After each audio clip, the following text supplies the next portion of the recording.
Okay, Assalamualaikum warahmatullahi wabarakatuh. We're from Group 5. Today we're going to present our material from Chapter 8, Spoken Word Recognition. With me, Puan Ada Hayati, and my friends Muhammad Hari Zidan, Amalia Agata, and Febi Zulana Putri. The first slide introduction will be presented by Hari Zidan. Haris, time is yours. Okay, thank you. Next slide, please. So in this slide, we're going to talk about the introduction of spoken word recognition. The first one is the role of words. Words are seen as the foundation of language. Even though they are not the smallest unit of meaning, we usually treat them as such because each word carries different meanings. For example, when we learn a new language, we often start by memorizing vocabulary. So words play a central role in both learning and using language. The second one is the purpose of this chapter. The main goal of this chapter is to explain what we know about recognizing spoken words. The process is dividing into several stages so that we can understand it more clearly. So the third one is stage of spoken word recognition. According to Tyler and Fraunhofer in 1987, word recognition happens through five main stages: pre-lexical analysis, contact, activation, access, and recognition itself. Next slide will be explained by my partner, Febi Zuliana Putri. Okay, thank you, Haris. Pre-lexical analysis. Pre-lexical analysis involves automatic peripheral perceptual process which analyzes the spoken input into linguistically relevant units. Focus, breaking down speech sounds into small units or phonemes so they can be more quickly and efficiently recognized as words. So this is the initial stage of speech processing before the brain recognizes complete word. When someone speaks, the sound waves we hear are not immediately understood as our sentence, but are first broken down into small space of sounds that have linguistic meaning, like phonemes. For example, if someone says buku, the pre-lexical stage will analyze sound in the junk, like B, B, U, K, U. After then, the brain match this combination of sound with no word. So the brain found after junk the sounds B, U, K, U, then combination. So the brain found buku. Oh, buku, something to read. So the brain found the brain understand the meaning. And then why phonemes more quickly and efficiently? Because the brain can begin to recognize a word before it is finishes being spoken, simply by detecting the initial sounds pattern. For example, the word come.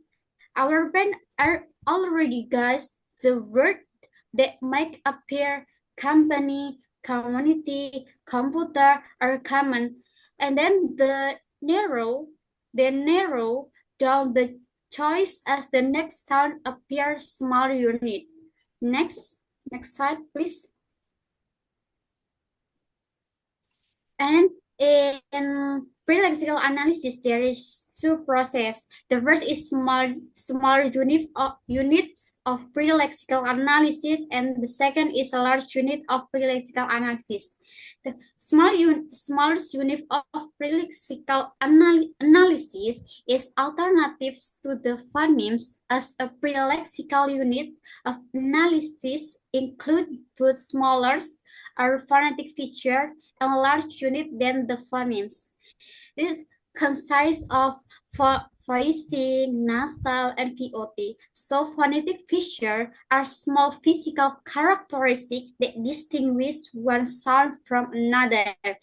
like voicing, there is voice and voiceless, nasal, there is nasal or non-nasal, and VOT, voice, onset, and time. VOT is long pause before the sound start. And there is an example P and P and B. P is voiceless and P is voice, and then the nasal P and P both is non-nasal. And then P is VOT long VOT like P, and P is VOT short P and P. And then if there is someone said buku, the first step is sound enter the ear, and then the brain break it down into physical characteristic or phonetic feature.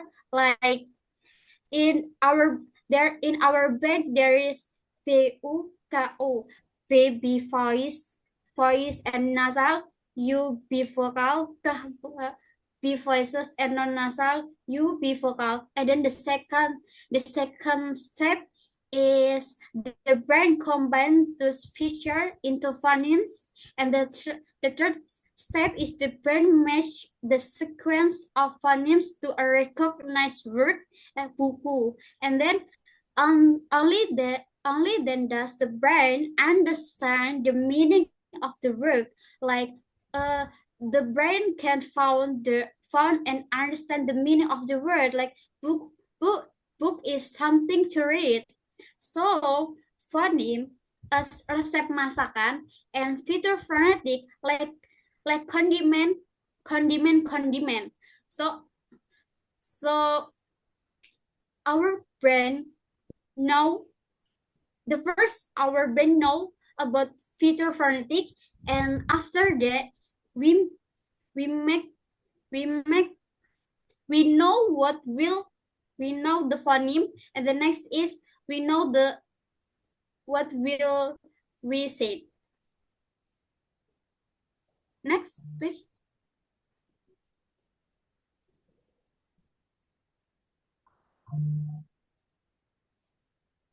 Okay. The second process is large unit of pre-lexical analysis. That is the phonemes, consists of the phoneme, syllable, and stresses syllable. The phoneme is transition between two sound or phonemes.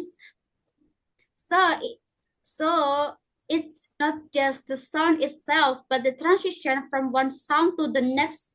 For example, in English, there is soap and sound.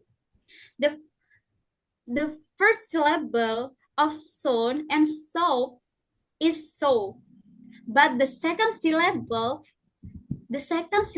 of sound and soap is different. Soap is followed by n, and soap is followed by p.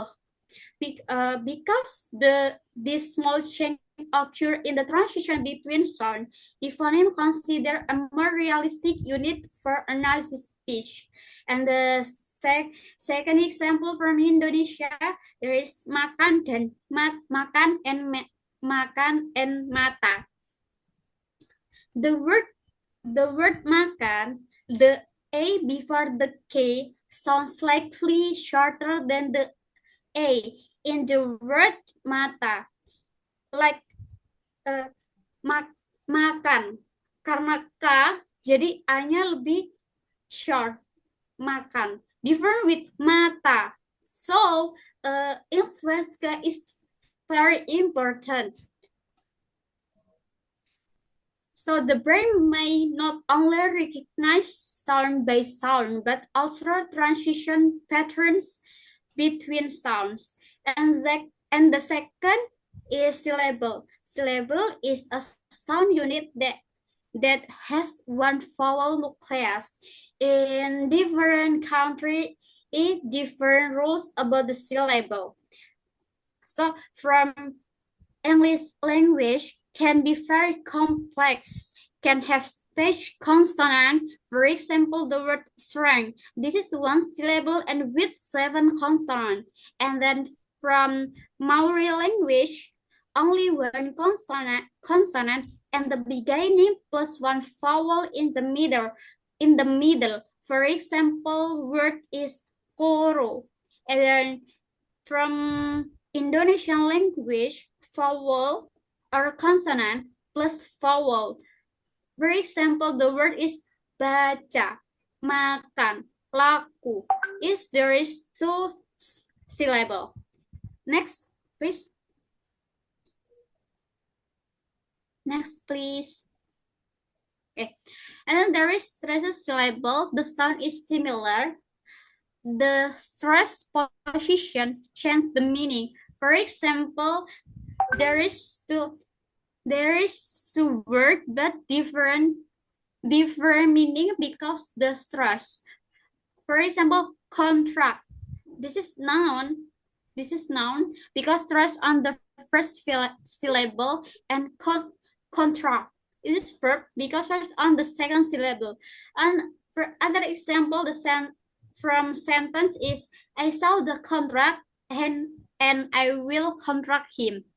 And then there is MSS, metrical segmentation strategy, is the brain's way of breaking down a stream of sounds into words based on the rhythm and stress in language.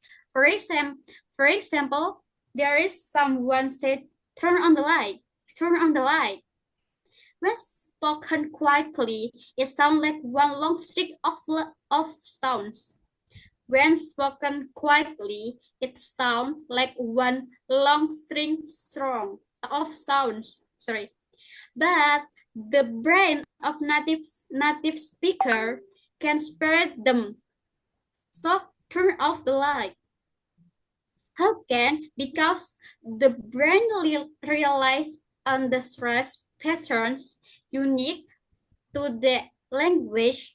This is the function of MSS. Other example in stress syllable can be example MSS. I saw the contract and I will contract him.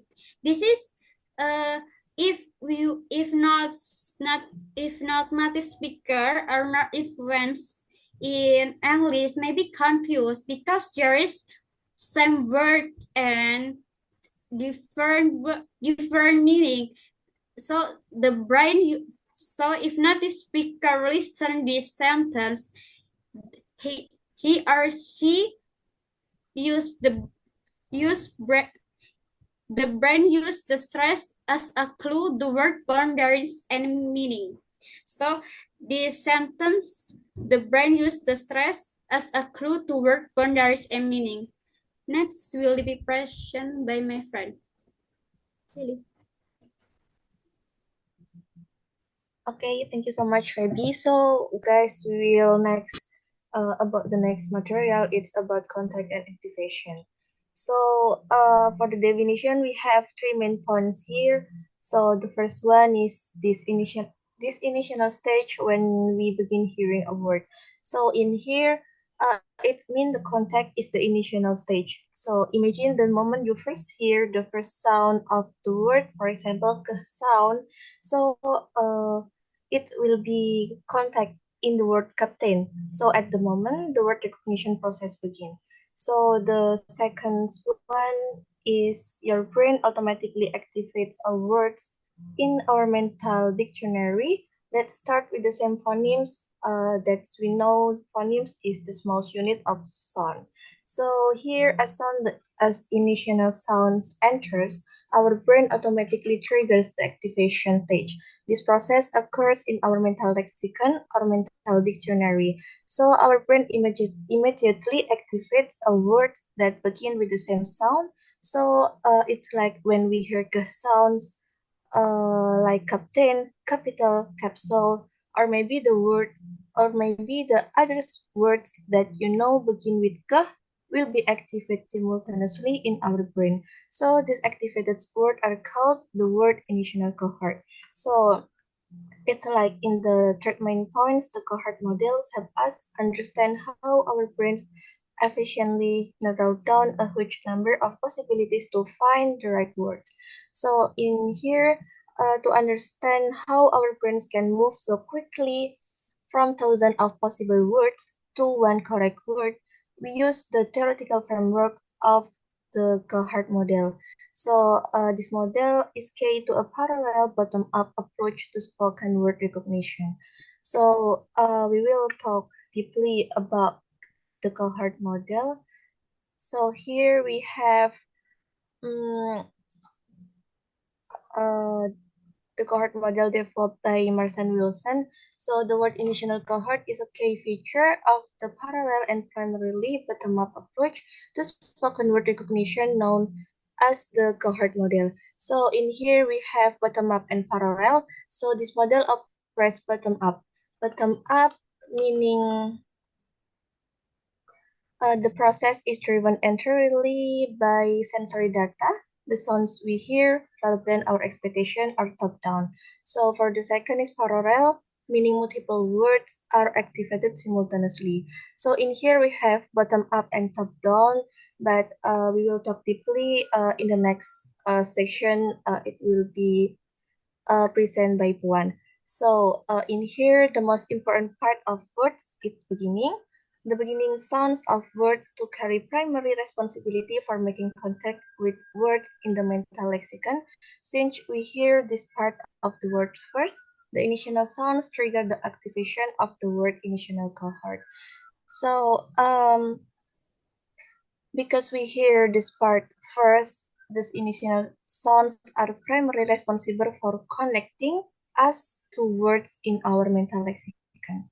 So for the next is, this is the illustration of changing activity levels of words. So here, this illustrated show that might happen to the activation levels of captain, captive, and capital. These words exemplify the competition within the initial cohort. So we talk the competition. The competition here, it will be the word captain, captive, and capital. So as more the word specifically the sound sequence captain is heard, the activation levels of the competing words change. So imagine you are searching on Google. When you type cap, Google instantly brings up a list of all possible words that start with those letters. It may be it's all possible words is capital, capsule, captain, captive, caption, and others words possibles with the cap. So for the next, we have because we are English students, so we use example in a dictionary Cambridge application. So when we type cap, it will be all possible words. Here it will be capability, caption, captcha, and captain here. But if we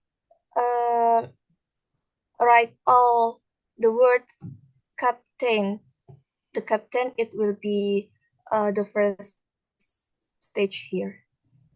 So for the next, we will talk about selection. The definition of selection is where the competition ends and recognition occurs. So for definition, we have two main points here. The first one is when a cohort is formed, your brain starts to filter out the words that don't match as more sounds come in. So this is the activation process that we saw in the curves in the previous slides. So for the next is the goal is to select the single correct word from the activated cohort. So the ultimate goal of the selection is to choose or select one truly suitable and unique word from whole collection or previously activated word. As we know here is unique point. So the next, we will talk deeply about selection. It will be uniqueness point and deviation points. So for the first is recognition points is the context of spoken word comparison are explained through two main points concept. So the first one is uniqueness point. The exact point in a word where it's become unique and no longer has any competitors in the cohort. So for the example, for the word captain, for the uniqueness point is reached after the final sounds, as all other similar sounding words like captive and capital have been eliminated. So maybe we work with the example captain. So we will talk another example for the word elephant. The uniqueness point will be somewhere after elef, as that's where its sound sequence becomes distinct from others word. So when we hear Ella, our brain will automatically active all phonemes in our mental dictionary that start with the same phonemes. It can be elegant or elegy, but if we're elef, our brain automatically knows that is elephant. So the point of the uniqueness is likely reached well after the elef segment. So we'll talk about the second one is division points. This is the point where a non-word, a made-up word division for a real word. So for the example, using the non-word block, when we hear block, the block part, the real words like block, blockade, or blocking are still active in our cohort. However, when the subsequent sound sequence comes in, the processing system immediately check the lexicon and it no longer sounds like any real word, any real English word. This is where the division point occurs. So for the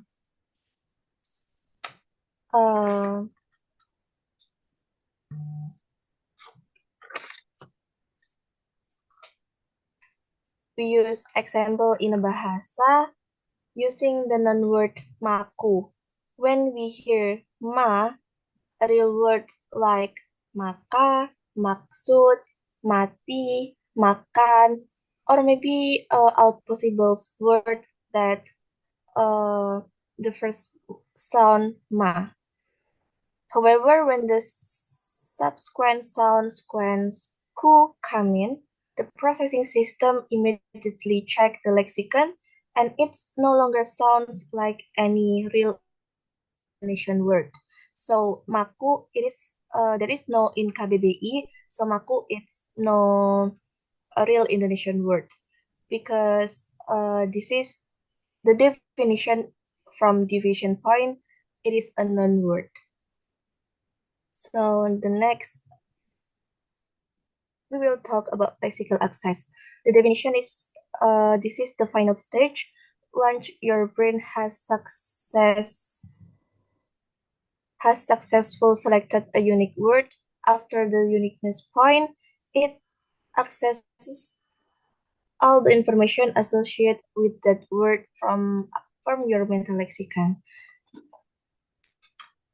And for the next definition, is this includes its meaning semantic information, its grammatical rules, or we know syntax, and how it used.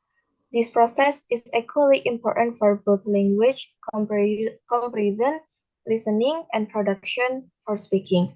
So this lexical access, it is a process, it is a vital process. Without lexical access, we only hear sounds, but with lexical access, we gain full understanding both in listening or comparison and when we speak or production. So for the next material, it will be present by Puan. The time is yours. Okay, thank you, Lily. Next slide, please. Okay, so today I'll talk about recognition and context effects. Basically, this is about how our understanding of words depends on the context, both the sentence and the situation around it. Our brain doesn't just read words one by one, but it uses context to guess meaning faster and more accurately. Okay, next slide, please.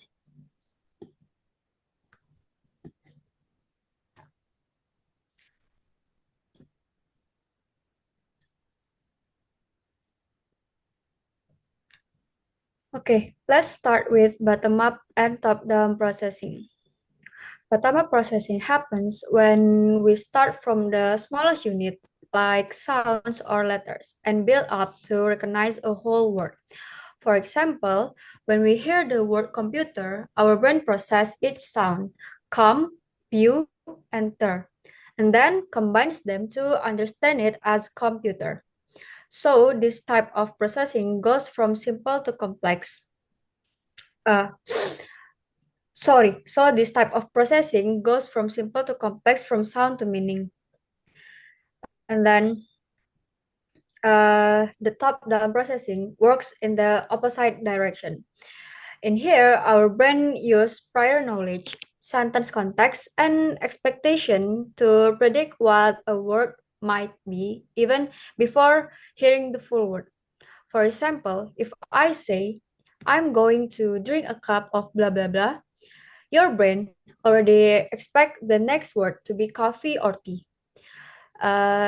That's the top-down processing. Your brain predicts based on context. So basically, bottom-up is about perceiving details first, and top-down is about using context and knowledge to make prediction faster. Okay, now let's talk about how context speeds up recognition. The context effect means that the meaning of surrounding words or sentence helps us recognize and understand words more quickly. Our brain doesn't just read individual words, it uses context to determine which meaning fits best. For example, the English word of bank can mean two different things depending on the context. For example, I went to the bank to deposit money. In here, bank means a financial institution, but in he sat by the bank of the river, bank means the edge of a river. So context helps our brain decide the correct meaning almost instantly. Oke, untuk contoh di bahasa Indonesia, we can also see this effect. For example, ayah sedang memukul bola di lapangan. In here, memukul means to hit, which make sense in a sport context. But in adik menangis karena dipukul temannya, dipukul means to be hit, which refers to being hurt. So again, the surrounding words helps our brain interpret the correct meaning automatically. Last, let's look at the role of sentence meaning. When a word fits both grammatically and semantically in a sentence, our brain recognizes it more easily. Experiment shows that listeners respond faster to words that make sense in their sentence environment. For example, he locked the door is processed faster than he locked the apple because the first one makes sense both grammatically and logically. So the more meaningful and coherent a sentence is, the faster our brain can recognize and understand the words in it. Next slide, please.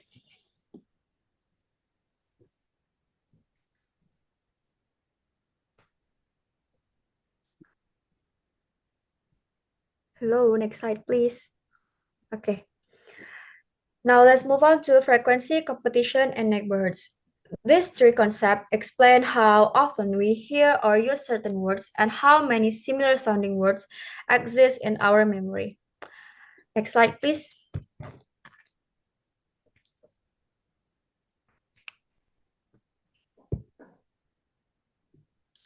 The first one is the frequency effect.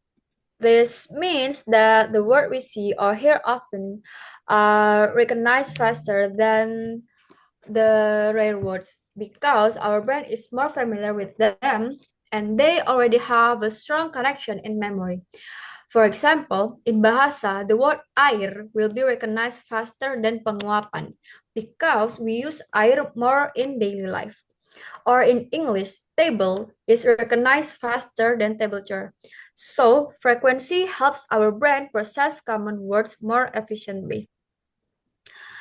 The second factor is called neighborhood density. This refers to how many word sounds or look similar to another one. If a word has many similar neighbors, our brains activates several candidates at the same time, which can slow recognition a bit. For example, in bahasa, when we hear sa, our brain may activate words like sapi, sapu, or satu before choosing the right one. Or in English, the word cat has many neighbors like cap, cap, and can. Because of that, the brain needs a moment to decide which word it really is. Then there's a interaction between frequency and neighborhood. Even though a word might have many neighbors, if it's very frequent, it still tends to win the recognition race. For example, captain and captive sound similar, but captain is recognized faster because it's more common. So frequency can overcome the slowing effect of a dense neighborhood. And lastly, we have the competition effect. When we hear part of a word, several similar words becomes active and compete for recognition. The brain uses context and more sounds to eliminate the wrong one. For example, when we hear cap, our brain might think of cap, cap, captain, or captive. But as we get more information or context, the correct word like captain wins. This shows that word recognition is actually a very dynamic process, not just instant memory recall. So to wrap it up, our brain recognizes words through both fast and slow processing, influenced by how often we use the word, how many similar words exist, and how they compete in our minds. And together, this process makes language understanding both quick and precise. That's all from me. Next material will be presented by Haris. Okay, let's move on this slide. In this slide, we're going to talk about recognizing morphologically complex form. What does it mean? It's a word that contains multiple morphemes combined through morphological rules to express meaning, tense, number, aspect, or other grammatical feature. For example, when the word cat is added an letter S and becomes cats, it changes the grammatical info from singular to plural. So basically, it is words that have morphological processes, could be adding grammatical info or even changing the word class or creating a new word.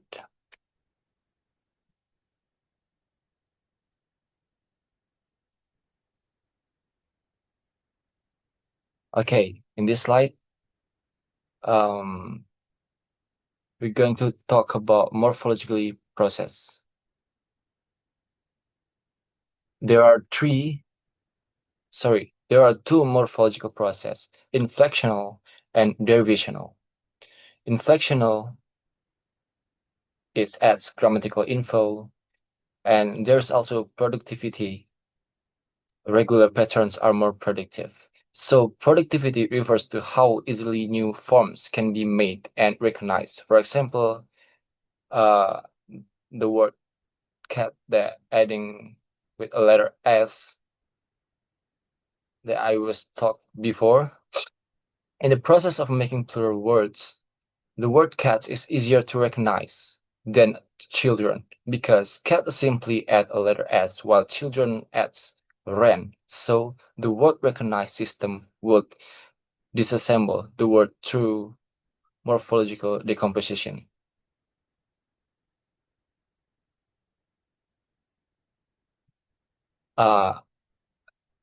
In this slide, inflectional and derivational, I'm going to talk about in the next slide, next 2 slides. Here, I want to talk about morphologically decomposition. The meaning is the process of analyzing or separating morphologically complex words into their component morphemes during comprehension or word recognition. For example, is here I use the word unhappiness. It means prefix. Happy, it means the root or the main word. Ness is means suffix or state of. And the decomposed meaning is the state of not being happy. So the decomposed meaning of the unhappiness is the state of not being happy.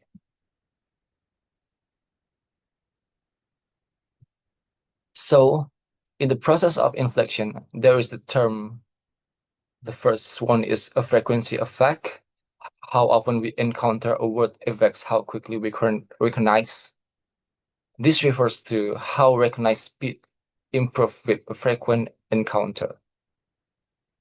And there is also a repetition priming, is a word being processed more easily because it has been heard short time previously. This refers to how recently seen or heard words are recognized faster.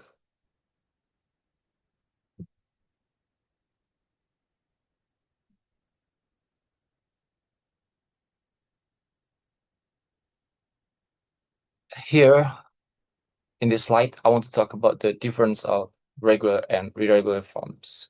The definition of regular form is follow grammatical rules when forming tense or plural, and irregular forms must be memorized as whole forms. And productivity, the regular forms is highly productive, can easily apply rule to new word, and the irregular form is limited productivity, no consistent pattern to apply.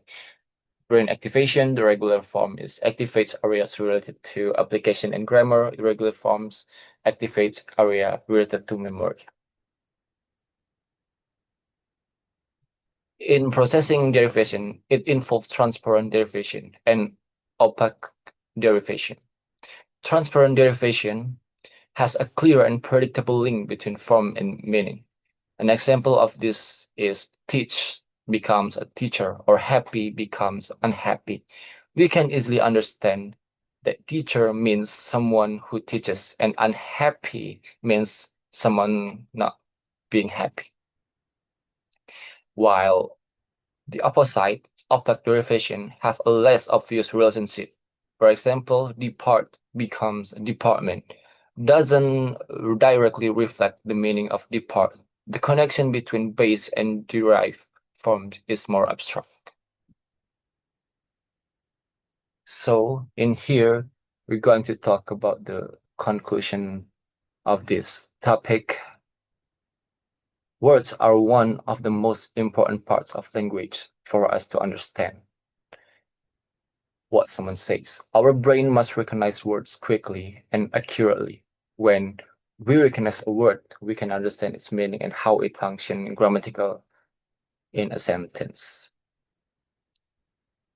There are 3 mains of this part: is pre-lexical analysis, is of the pre-lexical analysis of the input into recognizing elements. And the second one is mapping. Mapping of these recognition elements onto entries in the mental lexicon. And the third one is activation and accessory. It means that consequent activation of candidate words and access to information associated with these words. So thank you. That's all from our group topic or presentation. And wassalamualaikum warahmatullahi wabarakatuh.